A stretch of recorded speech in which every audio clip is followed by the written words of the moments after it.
Салам алейкум мекендештер. Обычно үйдө жубайыңар менен же жолдошуңар менен отурсаңар сөзсүз түрдө бир 20 мүнөттөн кийин уруш башталат да, көбүнчө да. Анан уруштун себеби эмнеде? Уруштун себеби монотонный жашоо, же болбосо алдыга койгон максат жок, же болбосо болгондо эле бир телефонду текшермей, же болбосо жолдошунун же жубайынын өткөндөгү бир нерсесин эстеп урушуп экен. Ошондуктан тууган бунун бир эле чечилиши бар, жакшы чечилиши бар. Көп тренерлер көп нерсени айта берет, көп психологдор айта берет. Бир эле жакшы нерсе бар.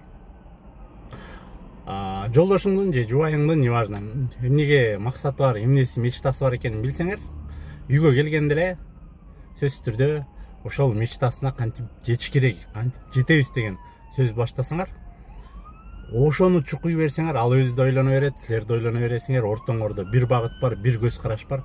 Ошону менен көп уруш, талаш, ызы-чуу, мелочь нерселер билинбей кетет да. Ошондуктан всегда ар дайым жолдошуңар же жубайыңар эмнени кыялданат, ошону билгиле. Анан ошого чогуу иш көрсөткүлө. Же болбосо жолдошуңарга же жубайыңарга жаккан бир нерсени изучать этип келгенде ошону айтып берип, ошону көрсөтүп видеосун, же болбосо ошол бир китепти талкуулап ошону сүйлөшсөңөр, үйдө көп деген уруш, көп мелочь, бутабуха билинбей калат да. Анткени направление, адамдын башы бир эле тарапта иштейт да. Ошон үчүн жана карманщиктер акча уурдаганда бирөөсү жөйлөйт, экинчиси чөнтөгүңдөн акчаны сууруп кетет да. Сен жөйлөгөндү сезесиң, чөнтөгүңдөн сууруп кеткен адамдыкын сезбей каласың да. Ошондой эле силер направленияны бөлөк жака эштен киргенде эле, сүйлөшүп отурганда эле направленияны келечекке, жакшы бир нерсеге сөздү буруп салсаңар, сөзсүз түрдө эмне болот?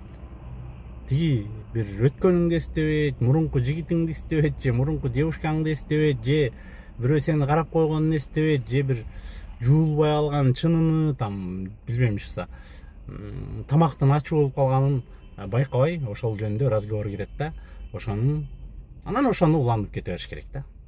Ошондо үй бүлө да тынч болот, уруш да азыраак болот. Эми уруш анда-санда болуп туруш керек, конечно, это нормально, но бирок ар бир уруштун жыйынтыгы чечилиши болуш керек да. Эгер күндө эле келип эле чыны эмне жуулбай атат деген уруш боло берсе, анда ал уже распад семьи да. Ошондуктан ар бир уруштан жыйынтык чыгыш керек, жакшылык жака сөзсүз түрдө чечилип, обоюдное согласие болуп кетиш керек. Бирок направление бергенди унутпагыла.